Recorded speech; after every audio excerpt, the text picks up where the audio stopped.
We're live? We're live. We're live. We're live. We're live. We're live. Hello, hello everybody. Welcome to my first YouTube live Sohot webinar to unlock the power of hot yoga in 3 easy steps, where I go through how to easily master your physical aspects of yoga and how to master the mental sides so your mind chatter doesn't pull you down and you can find that meditative side of yoga. And when you truly find that meditative zone-like quality, your physical and your mental abilities support and build each other. That's where the magic is. I'm going to compact everything into 45 minutes the best I can. You don't need a yoga mat, you just need your mind for this webinar. It's all about changing your mindset so that the next time you pop into the hot room, the results will surpass what you thought was possible. Okay, I promise, if you follow the method I'm going to cover in this webinar, your physical flexibility and your physical strength will explode.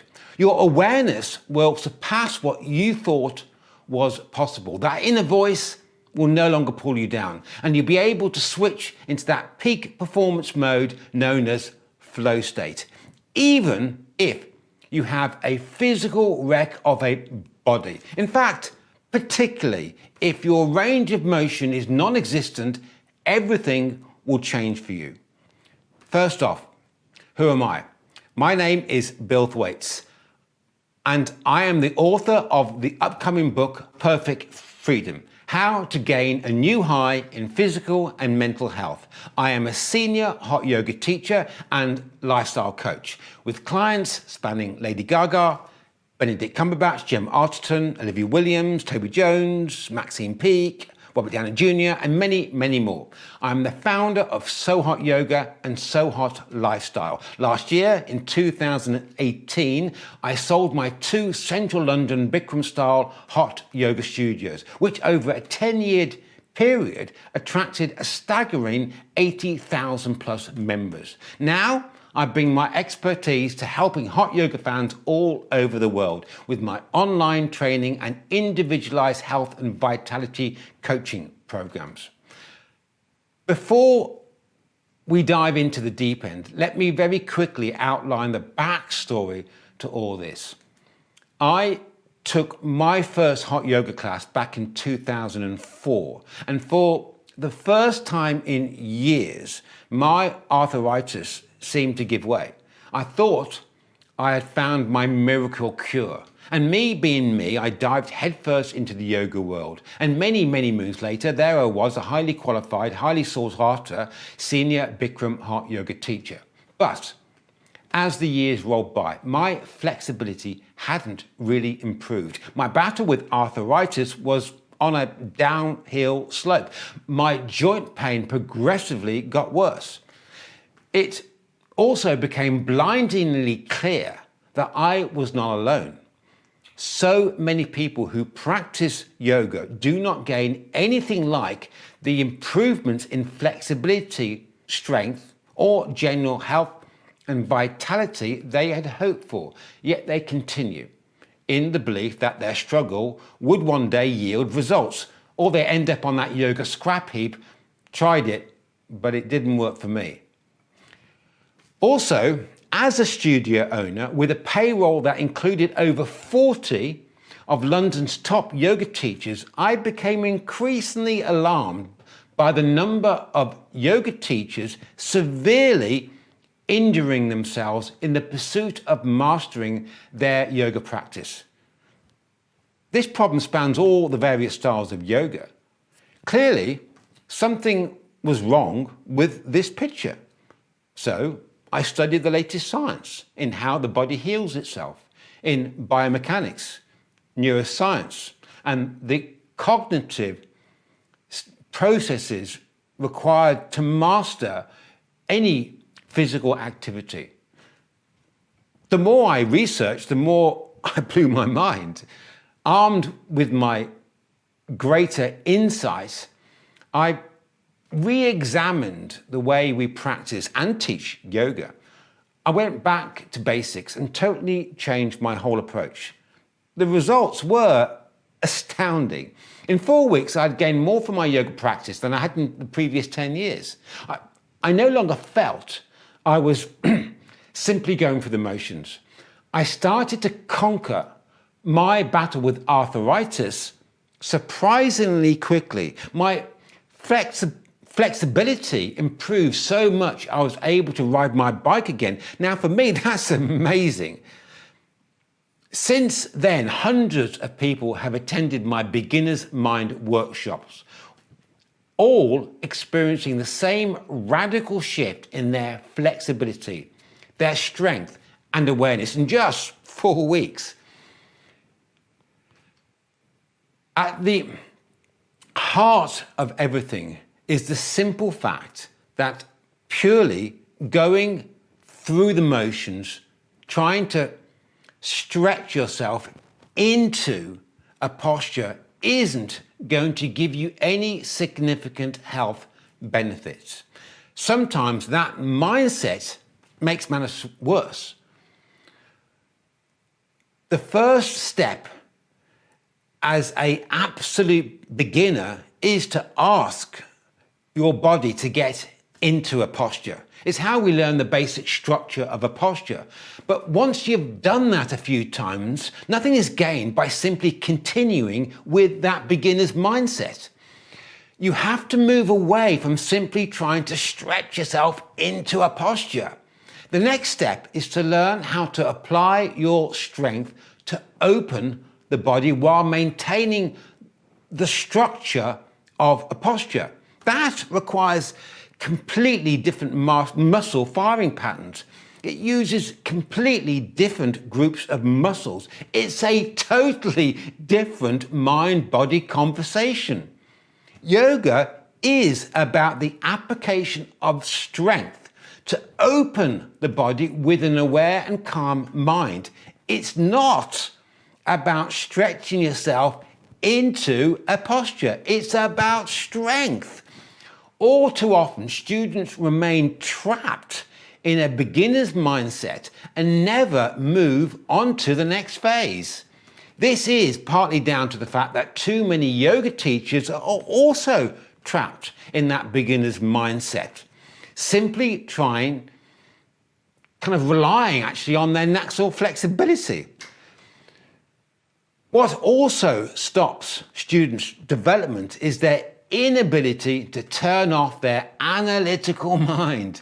This is because they don't know how to effectively train their subconscious body and mind.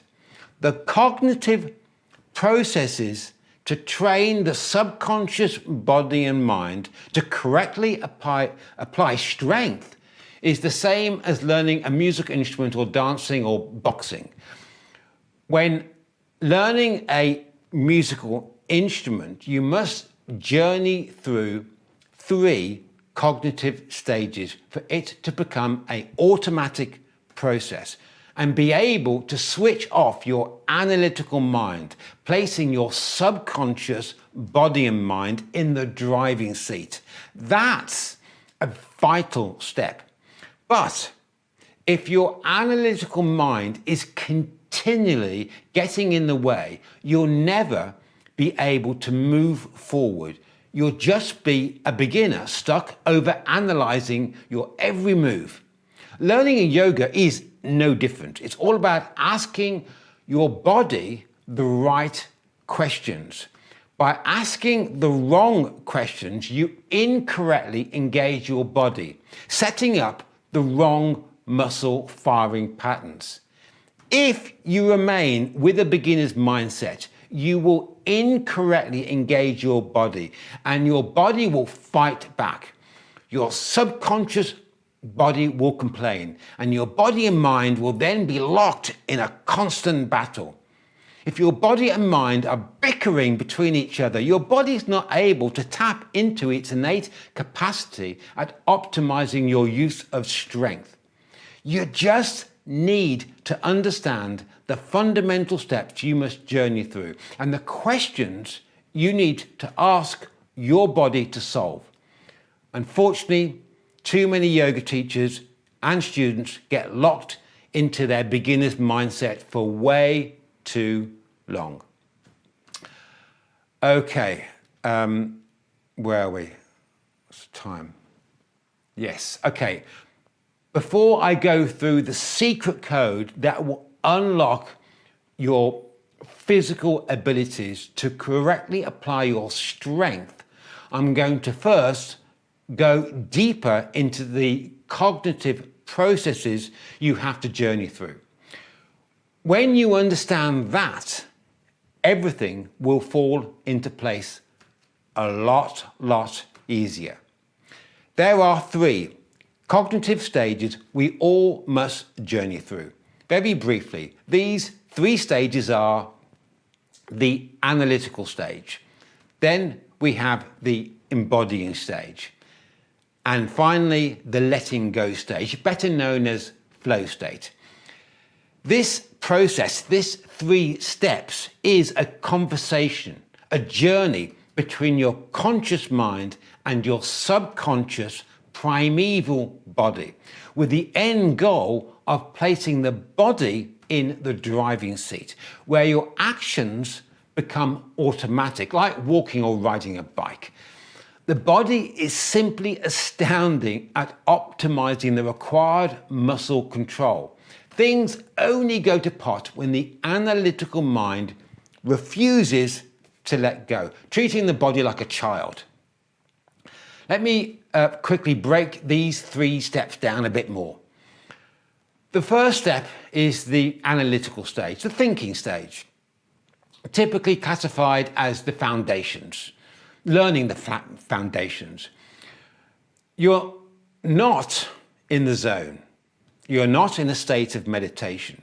There is no mystical or spiritual element or connection at all. It's purely about thinking, analyzing. It's the same analytical steps required to learn the guitar, piano, dancing, boxing, whatever. In this thinking stage, we set up the basic body movement patterns. In neuropsychology, these patterns are called motor engrams, muscle memory. It's all about establishing the brain's basic neurological firing patterns. If you cross your arms, you do it without thinking. It's an automatic pattern, a set mind-body communication pathway, a motor engram. Dancers have to learn a library of these patterns. The problems can occur in this first step if you give your body misguided instructions, imparting the wrong information to the body. That's all down to your focus. Your focus is all down to the questions you are asking yourself. Ask the wrong questions and you have the wrong focus. With a wrong focus, you set up poor muscle memory. Poor muscle memory can only be done, poor muscle memory can only be done by examining your focus, which means examining the questions you are asking your body to solve. This is extremely important to understand, and I'll come back to that later on. Okay, moving on. After the analytical thinking stage, we move into stage 2, the embodying stage. Here we refine those basic movement patterns to the next level. This step can only take place when you transfer the controls away from your thinking mind over to your intelligent body. This second stage is where the typical honeymoon period ends and that frustration starts, that lack of progress. This is when we get stuck in a beginner's frame of mind, stuck over analyzing everything, in an analytical mindset, unable to detach the mind, continually trying to analyze how to move forward.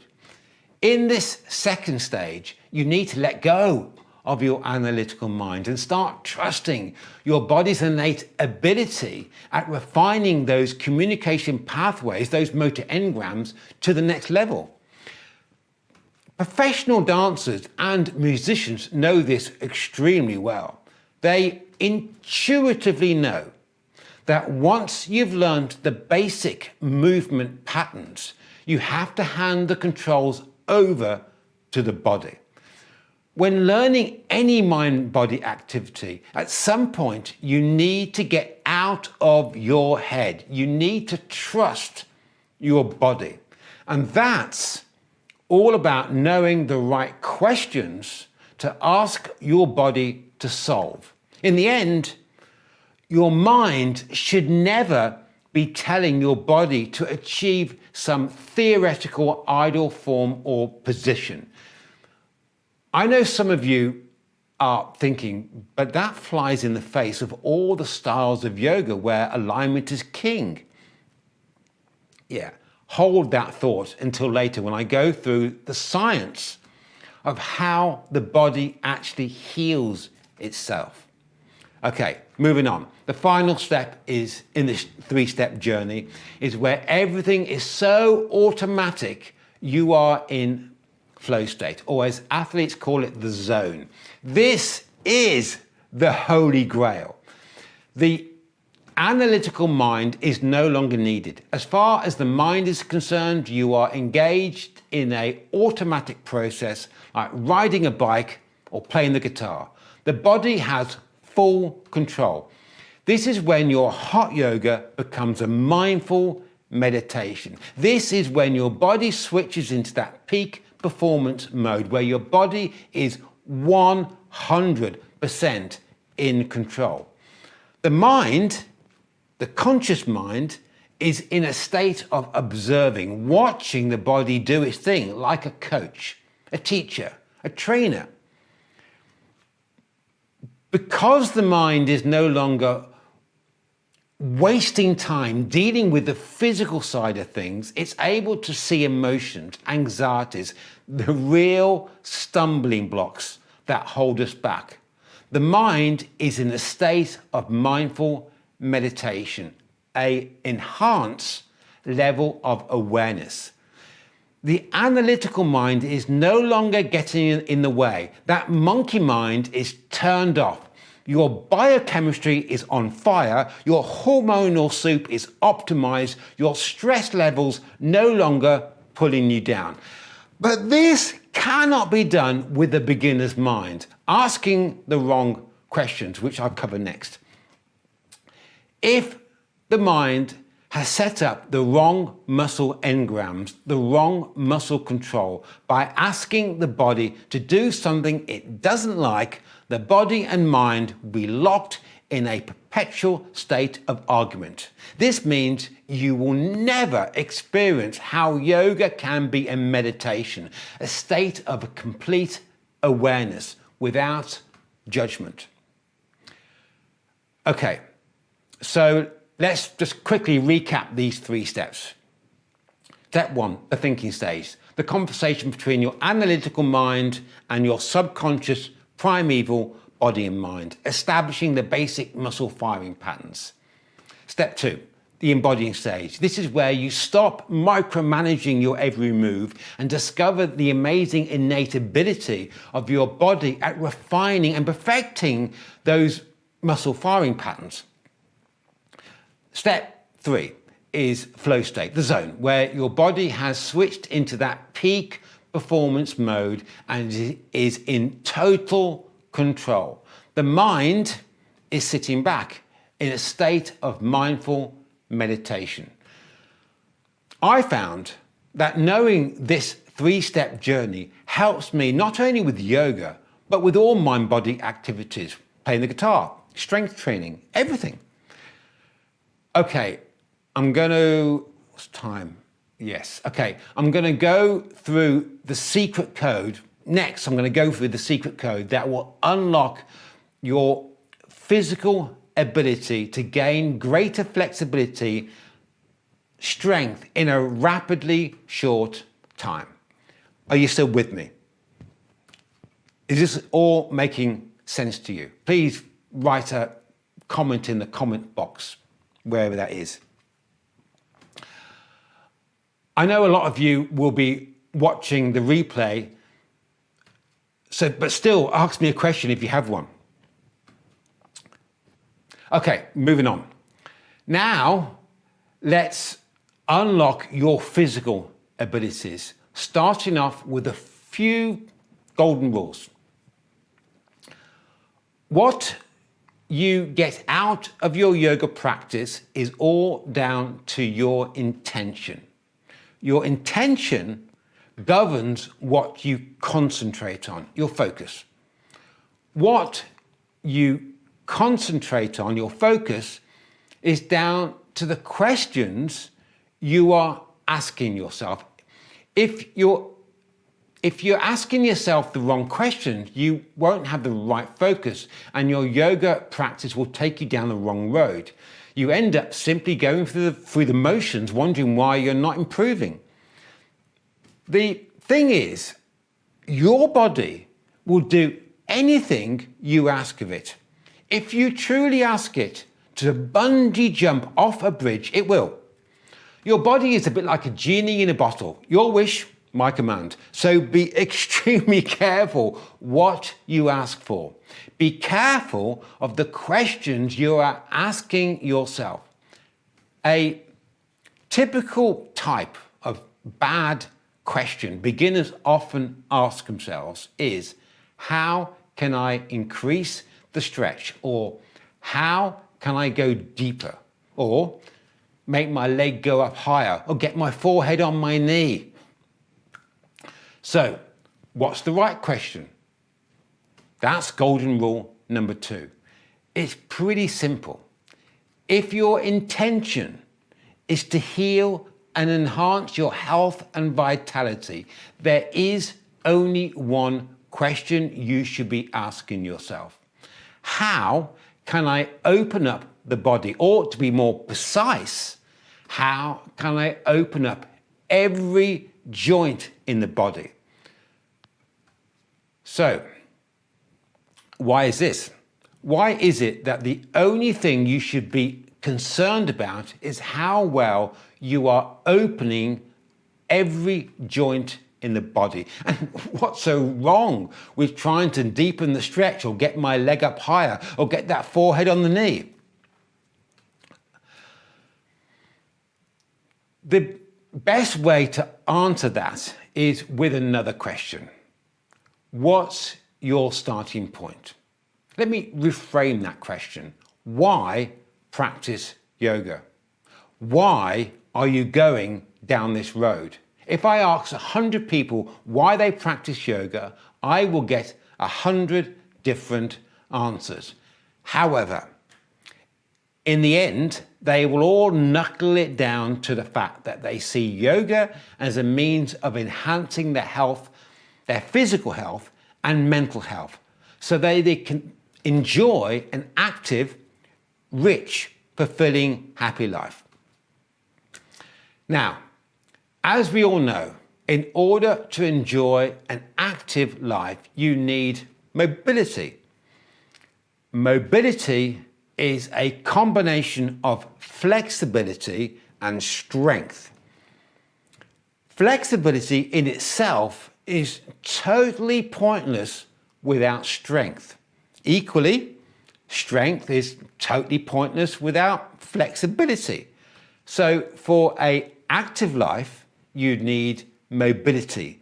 And for that, you need flexibility and strength. Let's look at flexibility in a bit more detail. How do we increase flexibility? Flexibility is the ability for a joint to move freely. Take a ball and socket joint. To move it requires a set of muscles contracting, and all other muscles must be relaxed. If a muscle that should be relaxed is tight, it will inhibit movement. It'd be like a tug of war, one muscle contracting and the opposite muscle not letting go. As a beginner, in the first few classes, it certainly feels like you're stretching out tight muscles.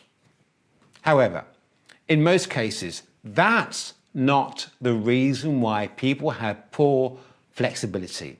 The main reason for poor range of movement is because the joint itself is not performing well, typically due to inflammation inside the joint, inhibiting joint movement.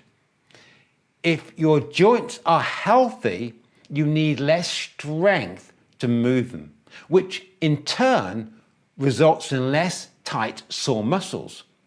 There is no point building up more strength or stretching out tight muscles if the joint itself is not performing well due to inflammation.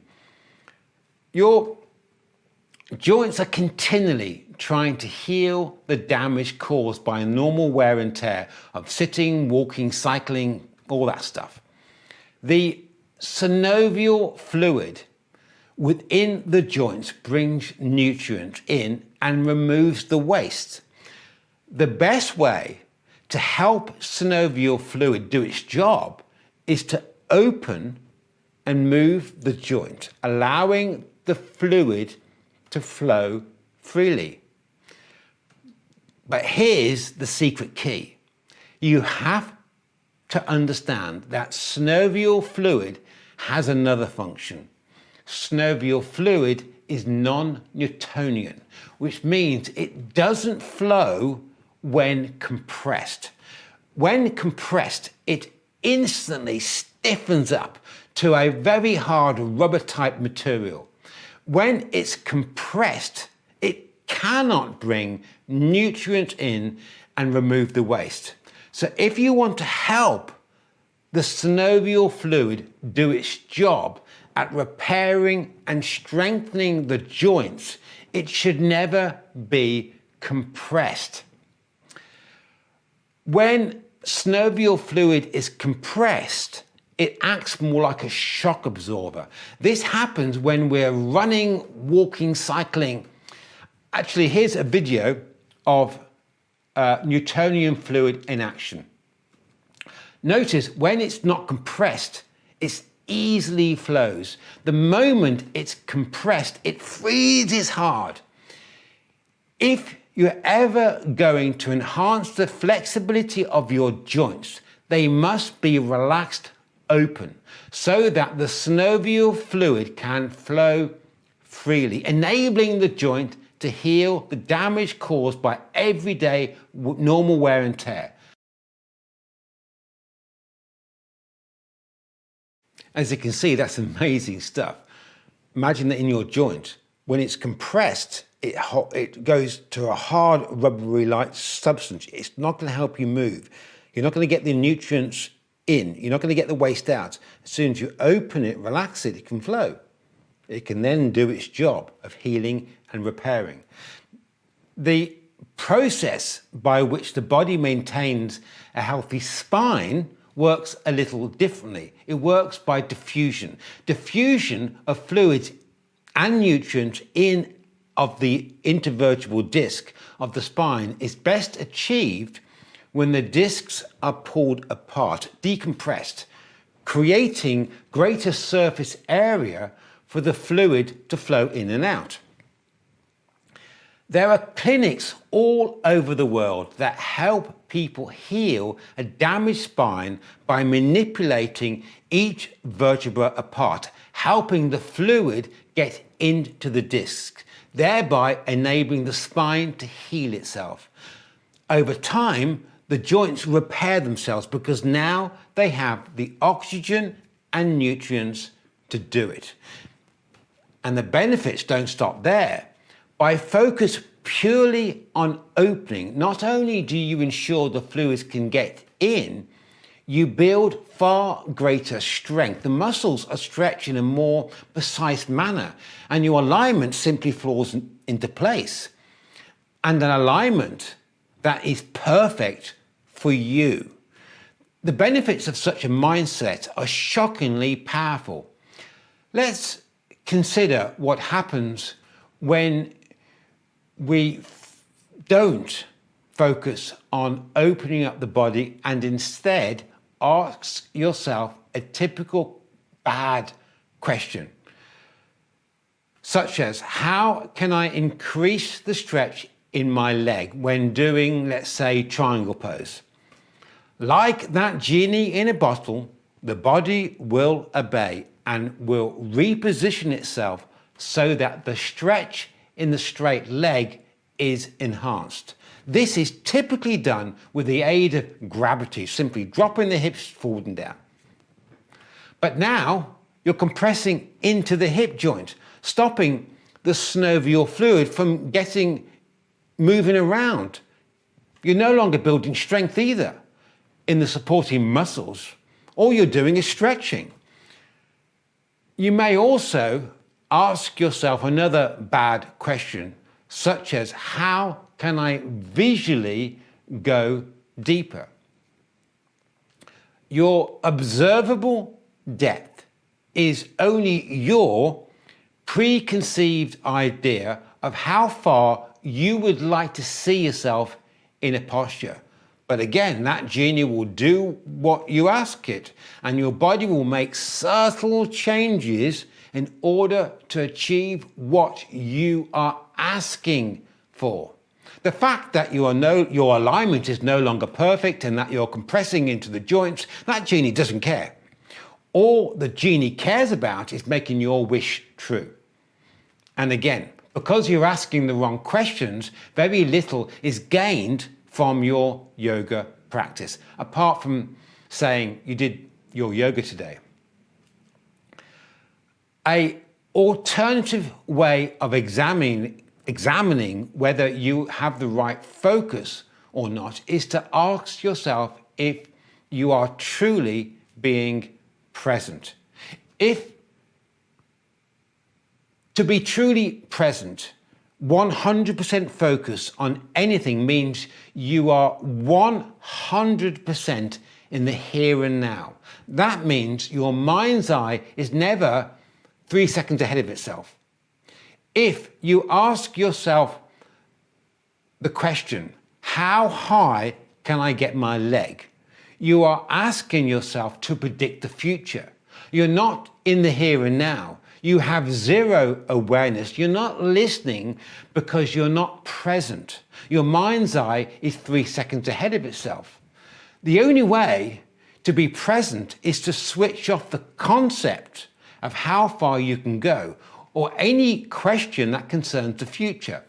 All you need to do is focus on opening up the body as much as you can in that exact moment of time, in that exact millisecond. Just by wondering how far you'll be able to go that day, you are placing your train of thought into the future. A professional musician only focuses on the notes in that exact moment of time. They are never thinking about the notes they are about to play, because that's what beginners do. This Sohot approach installs a mindset that's not inwardly focused, but outwardly focused, thereby maximizing the full power of hot yoga and what it can bring to your life. All you need to do is master your ability to answer just one question. How can I open up the whole body, every single joint? When your body tries to answer that question, your alignment will just simply fall into place. An alignment that is perfect for you and not some predetermined view of perfect. By answering that right question, your body will build incredible strength. You will discover that stretching is just a consequential reaction of opening up the body. It's never your primary intention. To adopt this astounding approach, you have to go back to the beginning again and to rewire your whole mind-body communication pathways. It requires completely different muscles, a more precise application of strength. Yes, you have to go back to square one to reprogram those pathways. But don't despair, as ask any concert pianist or 10th Dan karate master, they will have lost count of the number of times they've gone back to the starting square.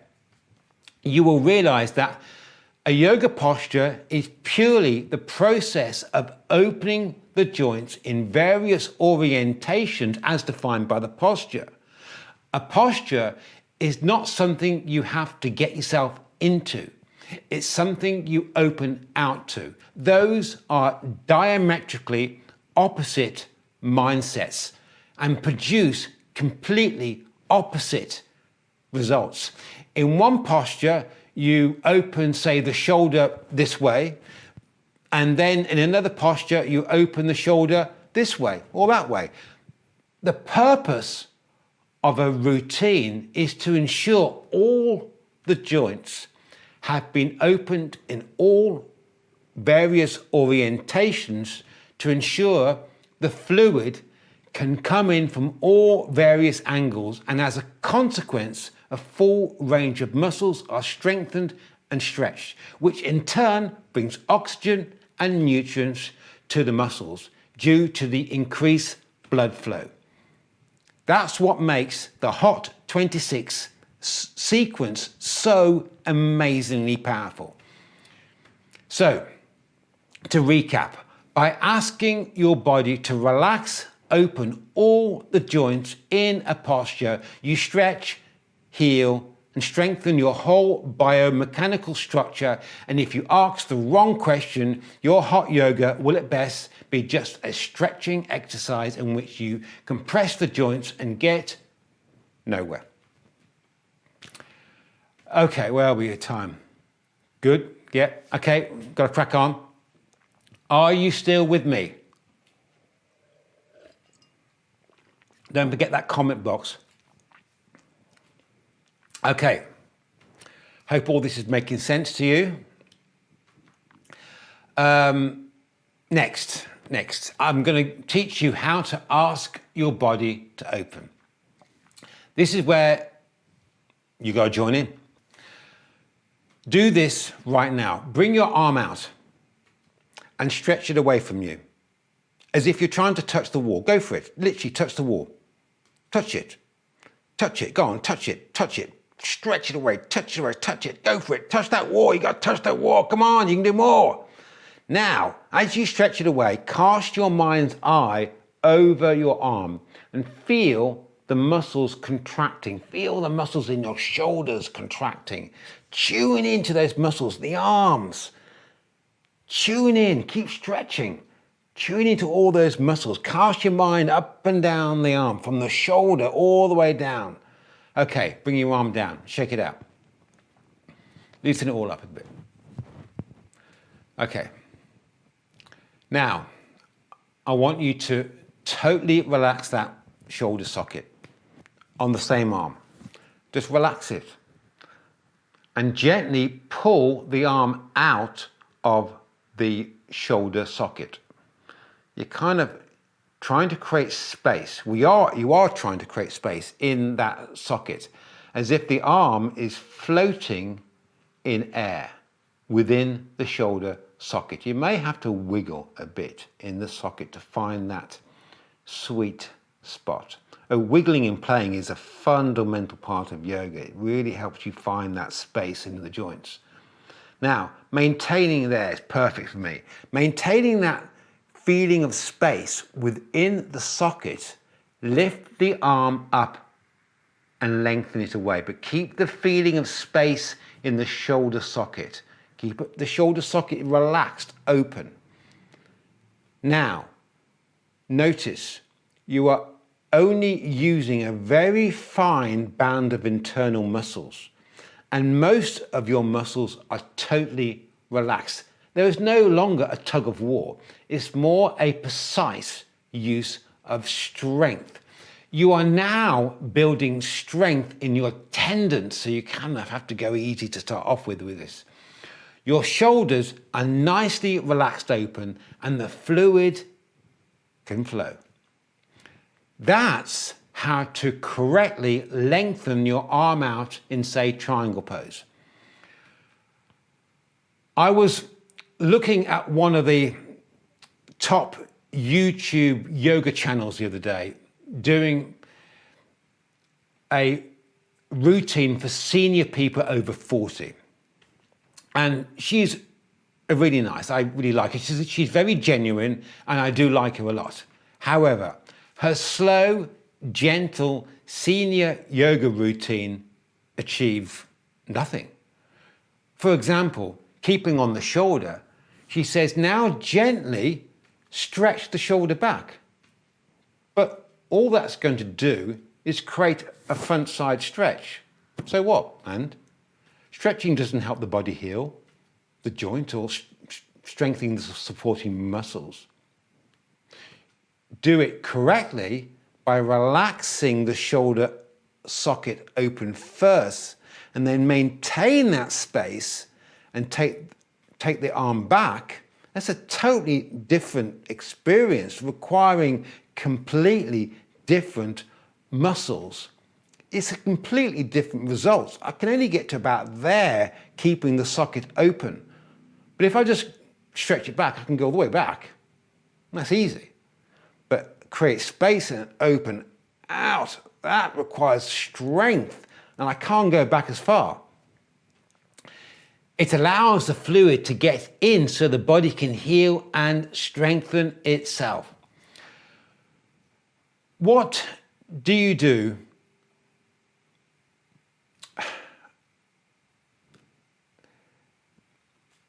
I mean, the thing is, what do you want to do? Do you want to stretch, or do you want to strengthen and heal? Remember, opening requires completely different muscle firing patterns, different groups of muscles. It's a totally different mind-body conversation. You either focus on stretching into a posture, or you focus on opening out. You cannot do both. Okay, where are we with time? Okay, I want to show you triangle pose, but I want to keep everything in 45 minutes, and I need to cover human variability. Okay, this is a clip from my online 4-week hot yoga course called Unleash the Body Within, where I take a look at human variability and orchid pose.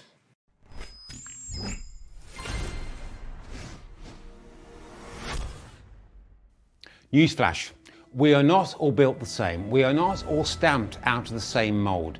Introducing human variability. For me personally, orchid pose highlights this fact. But before I get into all that, let's take a look at awkward. Arms at parallel, feet hip width apart. Open shoulder sockets, feet flat on the floor, and bend the knees. Glutes relaxed, push your hips back, find the space in the hips. Hips never lower than the knees. At this stage, your spine is straight. Once your hips have fully opened, arch open your upper spine, creating a slight backward bend. Glutes still relaxed, hips pushing back.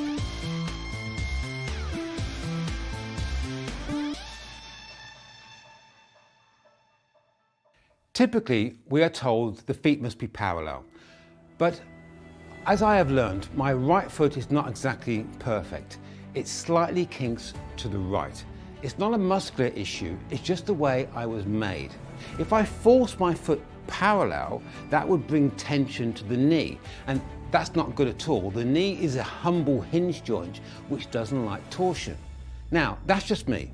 Your feet are probably okay, but just be aware that you must never force the body into achieving some preconceived idea of perfect. Another example is my shoulders, arms at parallel. Now, as I focus on my arms pulling out of the relaxed shoulder, my arms naturally splay out just a fraction. Now, if I brought them back in again parallel, I can feel my shoulder joint slightly compressing, and I can feel a band of muscles on my upper spine tensing up.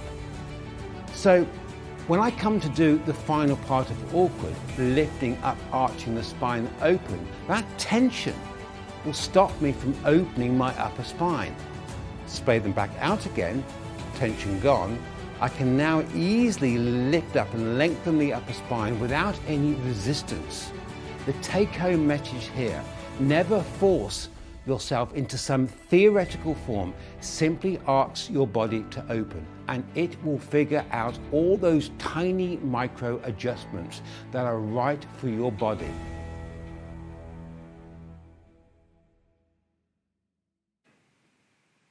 We're back.